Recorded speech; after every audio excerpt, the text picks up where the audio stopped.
In the top stories, government's town hall meetings continue in Sadlers, more artists revealed for St. Kitts Music Festival, and Department of Agriculture holds annual review and planning meeting. The details on these stories and more after the break. Can you afford to lose everything?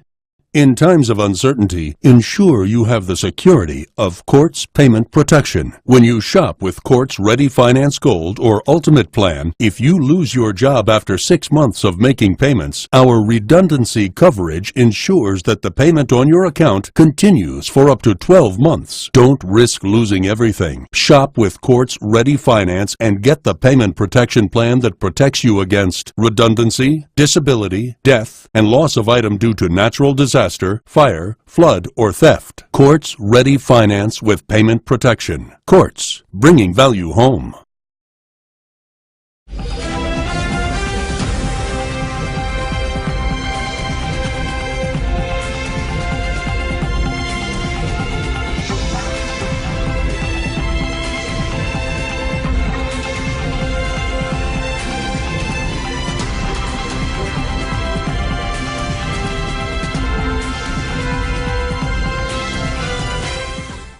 Hello and welcome to the ZIZ Channel 5 newscast. I'm Carla Berridge. Continuing in the spirit of its second anniversary in office, the Team Unity administration is hosting its 7th in a series of public forums dubbed Good Governance and Accountability for Prosperity on Tuesday, February 28th at the Sadlers Primary School at 7:30 p.m.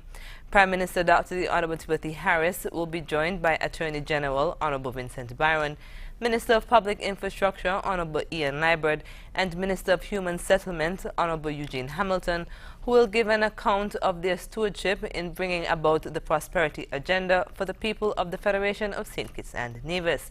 Nationals and residents are invited to attend and voice questions and concerns, as these town hall meetings are by the people and for the people. My pledge as the country's Prime Minister is that I always will remain humble, available and accessible, not only to my beloved constituents of St. Christopher 7, but to all our citizens and residents of St. Kitts and Nevis. I cherish your advice, your constructive criticism, and I say come play a role. Help us make St. Kitts and Nevis the best small island state in the world. Live coverage will be provided by ZIZ Television Channel 5 in St. Kitts and 98 in Nevis, and radio 95.9, 96.1, 96.3 and 96.9 FM. The event will also be streamed online at www.zizonline.com and the St. Kitts and Nevis Information Service SKNIS Facebook page. The St. Kitts Music Festival Committee has announced the second wave of artists that will be featured during this year's event. In a press release issued on Tuesday morning, the committee listed soca artist Ricardo Drew, Teddison John, lyrical and voice, as well as reggae performers Felicia Ross, Ed Robinson, and Third World. They joined Mavado, Jacure, Shabarangs, and the Goo Goo Dolls, who were announced in a press conference in January. The final roster, with all remaining performers to be announced, is expected to be released in the coming weeks. The St. Kitts Music Festival, which was started in 1996, will be held from June 22nd to 24th at the Warner Park Cricket Stadium in Barstair. The Department of Agriculture held its annual review and planning meeting for stakeholders on Tuesday at the Department of Agriculture conference room. In his address, Director of Agriculture Melvin James said he is pleased with the advancement of his department since its previous review in 2016. By trying to fulfill the broad objectives that were stated in this document, saying that by this time, meaning at the end of 2016, agriculture will be innovative, it will be resilient, sustainable, supporting food and nutrition security, viable livelihoods, economic linkages, and biodiversity conservation. These goals, not expressed in quantifiable terms, have been met to some extent, but there still is much to be achieved. In keeping with the spirit of the ADS, also in attendance was the Minister of Agriculture, Honorable Eugene Hamilton, who who stressed on the importance of greenhouse production by farmers, which is heavily funded by his government. I am not quite happy with the output of those who have greenhouses on their farms. It is an area that must be addressed in this 2017, even if it means relocating those greenhouses. If you do not produce using this expensive gift from the government, we will have to have it relocated. The annual review meeting also included presentations from the Ministry of Trade, livestock production officers, and livestock farmers. It was held under the theme, Boosting Efficiency in the Face of a Changing Environment. Attorney General Honorable Vincent Byron says the Eastern Caribbean Supreme Court serves an important role in shaping and molding the country's jurisprudence, as there have been hundreds of constitutional matters, thousands of court decisions, and hundreds of judgments that have taken place. The court is celebrating its 50th anniversary, and to commemorate the event, a special court session was held on Monday at the Eastern Caribbean Supreme Court. The celebration, which is being held under the theme, Embracing the Past, Celebrating the Future, is an important occasion in the life of St. Kitts and Nevis, the Attorney General said. He noted that the theme is suitable upon reflection of the rich history of St. Kitts and Nevis and its people. He said that the struggles we have faced and the challenges we have overcome through perseverance, faith, and resilience are what make up the country's affluent history. The celebration began with a service on February 26 at the Wesley Methodist Church, Bastia. The Eastern Caribbean Supreme Court, ECSC, is a Supreme Court of record for the Organization of Eastern Caribbean States, OECS. After the break, Tourism Ministry hosts Open Your Heart outreach event, and Nevis officials and UNESCO launch a project to strengthen community steel pan groups. We'll tell you more when we come back.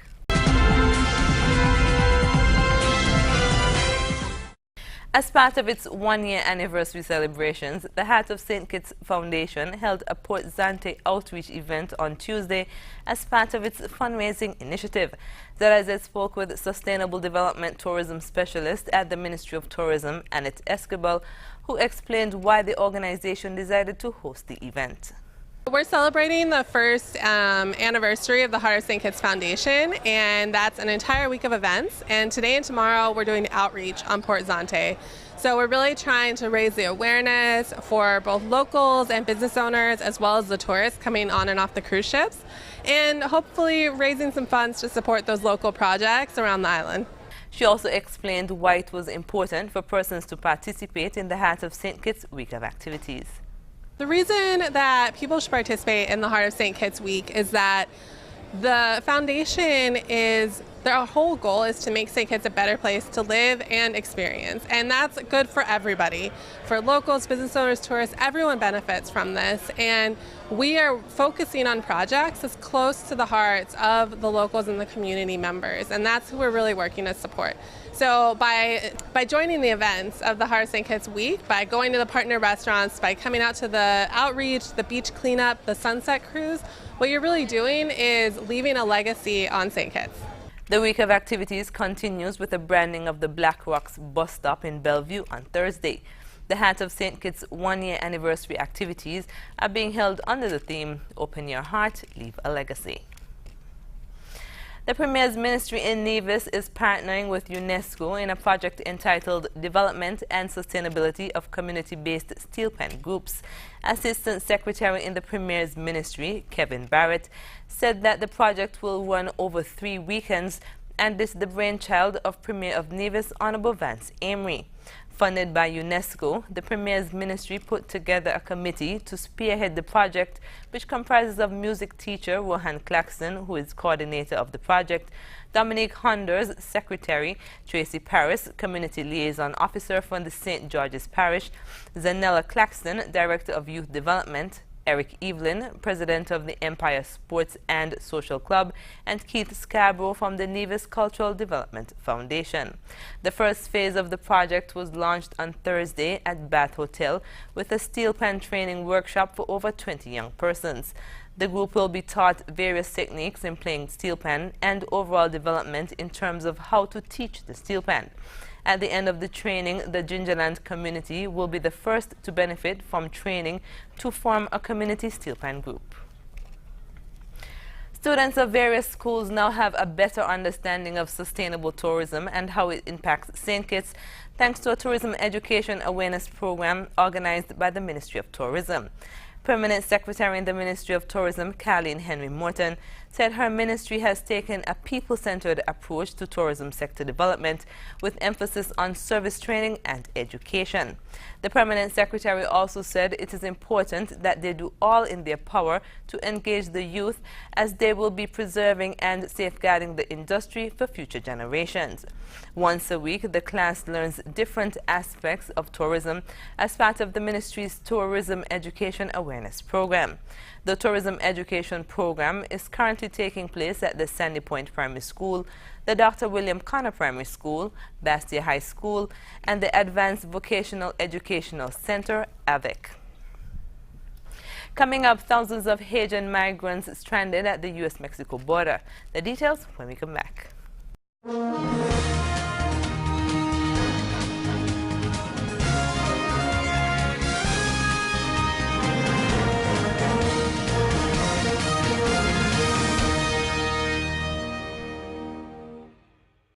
While the United States moves to deport undocumented immigrants, border cities in Mexico are experiencing an immigration crisis of their own, as Haitian migrants have found themselves stranded and unable to enter the U.S. due to strict new policies. Here's more. Haitian immigrants, thousands of them, fled their country in 2010 after a devastating earthquake. Many moved to Brazil. But an economic crisis there led to their decision to travel more than 8,000 kilometers overland in a desperate attempt to enter the U.S. without documents. 35-year-old Christopher Faustin came with his wife and daughter. He now finds himself among thousands of other Haitians scraping by to earn a living in the Mexican border city of Tijuana. Right now, it is impossible to go to the United States. The new administration there is deporting all people who enter with no papers. It's not worth the risk. It's better for us to stay in Mexico. Many Haitians moved to this Tijuana neighborhood called Scorpion Canyon. Here, housing is scarce and wastewater washes over dirt roads, creating poor sanitary conditions. The Haitian migrants, which some people refer to as refugees, have fled one of the most poor countries in all of Latin America, only to find themselves here in one of the most poverty-stricken zones in northern Mexico. Nicole Ramos is a U.S. attorney based in Tijuana. She says many Haitian immigrants lack information to pursue asylum claims in the U.S. So many of them are not aware that they're going to be immediately detained, some for a few days, some for weeks and several months. So that in itself is a shock to their system, because they're thinking, I'm coming here for help, I'm not a criminal, I'm not coming here to do harm. The Haitians we spoke with for this report say they're now planning to seek permanent residency in Tijuana. For them, returning to the extreme poverty in Haiti is no option. I spent so much money to get here. Return to Haiti, for me, that would be very difficult. They share another meal at the church, but church officials say food and medicine supplies are running low, and the situation is taking on all the characteristics of an immigration crisis. Frank Contreras, CGTN, Tijuana, Mexico. Coming up, Samsung chief indicted in bribery scandal. The details when we come back.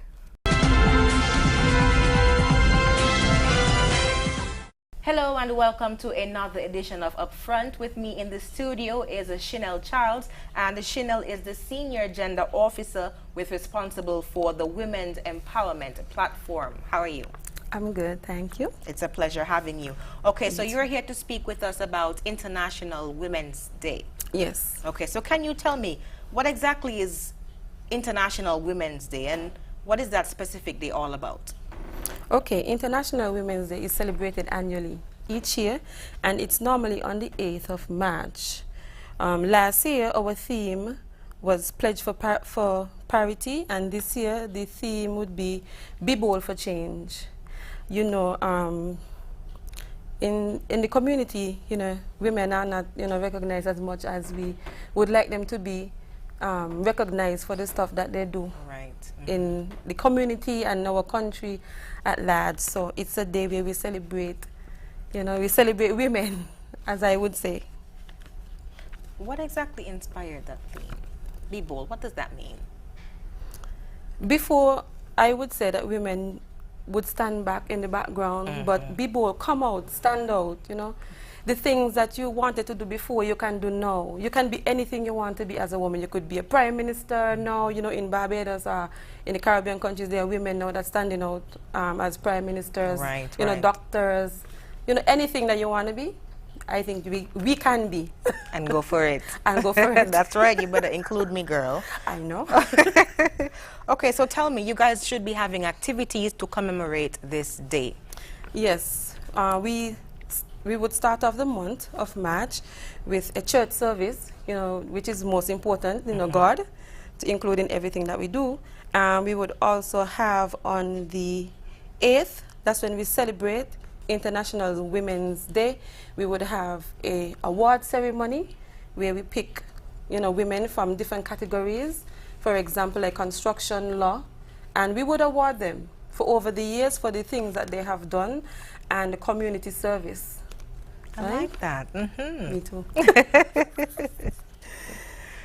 We would also be showcasing the 2 oldest women in the Federation, one in St. Kitts and one in Nevis. They would talk about, you know, growing up from small and talking about the experiences that they had as women, struggles, workforce, family, everything. And that would start early in the month, maybe from the 1st of March. Okay. We would have that. We would also have a round table discussion. I think you would like this. The role of men and women in the home. Hi. I know. That should be quite interesting. And we also will be partnering with the Alliance Francaise, where they would show a movie, and the movie is entitled Women Are Heroes. Oh. Yes. I think that, you know, the public should come out and come to the movie, see what it's all about, you know, because I'm like really, I want to know this movie and what it is about. What it's all about. Yes, definitely. Women are heroes. Women I'm are liking heroes. this. I'm really, I hope we have a lot of men who are paying attention. I think they would more want to listen to the round table and give, you know, they could give their views and they could call in and they could talk about, you know, their own views, what they think and things like that. And I like that you guys are also encouraging men to take part in the definitely. activities as well. I like that. So is there anything in particular that you would like anyone else, well, those who are listening and paying attention, to know about your activities or your celebrations? Yes, there are other activities that we would be doing, like a rally we would have. We're partnering with the Ministry of Health. That would be in the square. That would be on the 10th of March. So come on out and see what the Ministry of Health and Gender would be doing. Should be quite interesting, and it's about women's health, actually. That's what they are probably focusing on for this year, women's health. They will be doing screenings like pap smears, blood pressure, taking the blood pressure and things like that. I think that is so important for us. Same here as well, especially for me, like a thickums like me. No, don't say that. Me too. Okay, Chanel, thank you so much for joining us here on Upfront. It's been a pleasure having you. Thank you. I hope to see you at the movie. Yes, you will. Definitely. Okay. That's it for Upfront. I am Shaira Flanders. Stay tuned. More news is next. Can you afford to lose everything? In times of uncertainty, ensure you have the security of Quartz Payment Protection. When you shop with Quartz Ready Finance Gold or Ultimate Plan, if you lose your job after 6 months of making payments, our redundancy coverage ensures that the payment on your account continues for up to 12 months. Don't risk losing everything. Shop with Quartz Ready Finance and get the payment protection plan that protects you against redundancy, disability, death, and loss of item due to natural disaster, fire, flood, or theft. Quartz Ready Finance with payment protection. Quartz, bringing value home.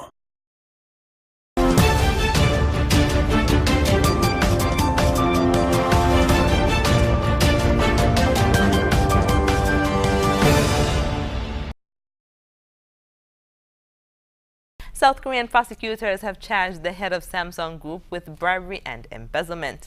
Lee Jae-young, who was arrested earlier this month, will now stand trial for allegedly paying $36 million to businesses backed by President Park's Geun-hye's friend Chu Soon-sil.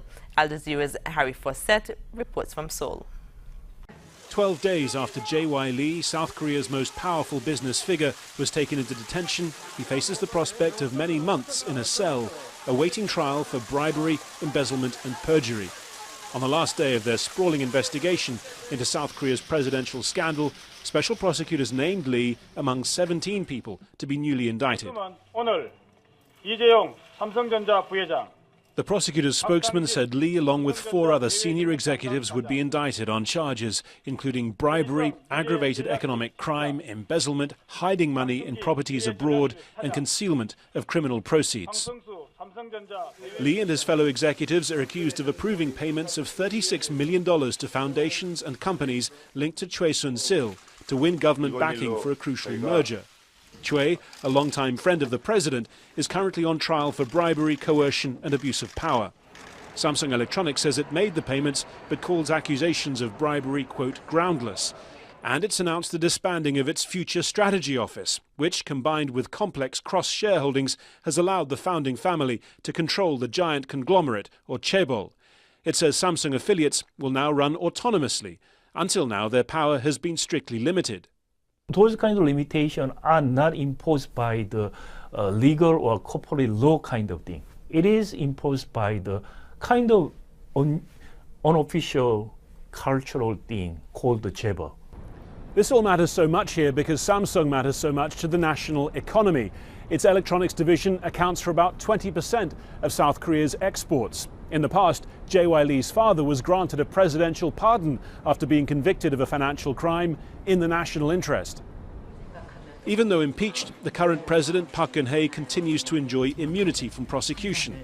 Special prosecutors instead booked her as a suspect, detailing her conversations with Jae Lee. If her impeachment is confirmed by the Constitutional Court, due to rule within the next 2 weeks, she too could be charged. Harry Fawcett, Al Jazeera, Seoul. Former Republican U.S. President George W. Bush diverged sharply from Trump's new administration on Monday, saying he supported a welcoming immigration policy and praising the media as indispensable to democracy. Former President George W. Bush is defending the role of the free press in American politics. I consider the media to be indispensable to democracy. During an interview on the Today Show Monday, Bush said he supports the media because it holds people in positions of power accountable for their actions. But he acknowledged that the press operates much differently than when he was in the Oval Office. And now there's all kinds of information being bombarded out, and people can say things anonymously, and it's just a different world. Bush's stance on the subject is very different from that of fellow Republican President Donald Trump. A few days ago, I called the fake news the enemy of the people, and they are. They are the enemy of the people. Trump and his administration have repeatedly condemned the media, calling some legacy outlets fake news and declaring the media the opposition party. But Bush's own relationship with the media hasn't always been so great. Throughout his time in office, he was often criticized for keeping reporters at arm's length. Up next in sports, family and friends pay their final respects to the late Stedward Teixeira, and West Indies take on England at Warner Park. Stay tuned.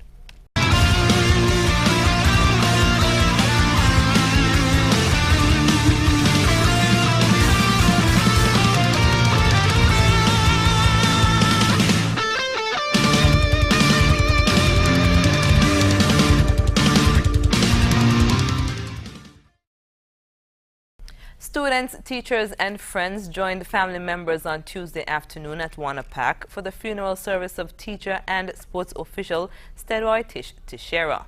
Teixeira's body was found in his house on Wednesday, February 15th after he reportedly died of a heart attack. Teixeira was a coach and physical education teacher at Washington Archibald High School for almost 32 years. He was also an official of the St. Kitts Nevis Football Association and refereed numerous matches in various leagues. Teixeira was also a sports correspondent for ZIZ Broadcasting Corporation, providing scores and updates on matches across the country. The management and staff of ZIZ Broadcasting Corporation extends deepest sympathy to the family of Stedroy Teixeira. Monday, 27th February saw the England touring team engaging the West Indies Cricket Board's President 11 in a 50 overs a-side encounter at Wonapac in St. Kitts.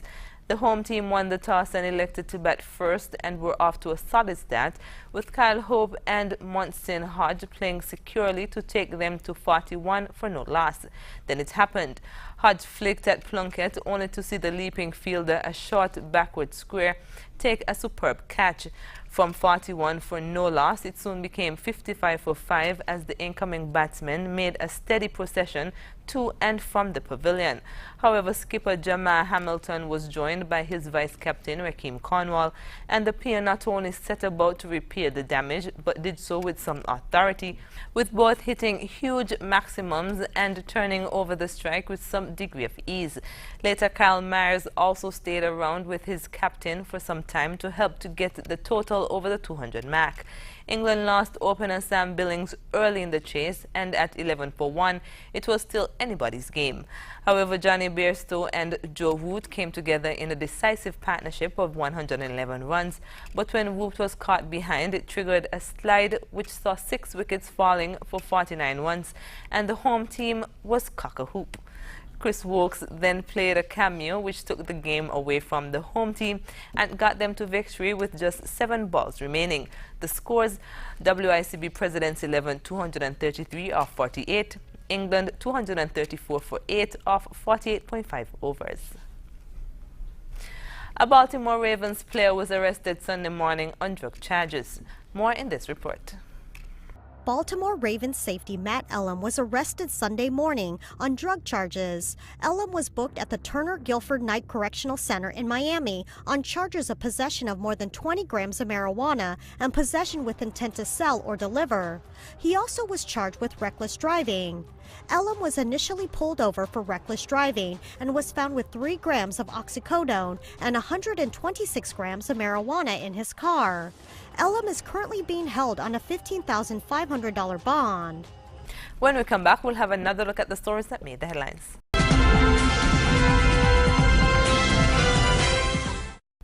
Recapping the top stories: government town hall meetings continue in Sadlers, more artists revealed for St. Kitts Music Festival, and Department of Agriculture holds annual review and planning meeting. And that's the end of the ZIZ Channel 5 newscast. Thank you for joining us. I'm Carla Berridge. Goodbye.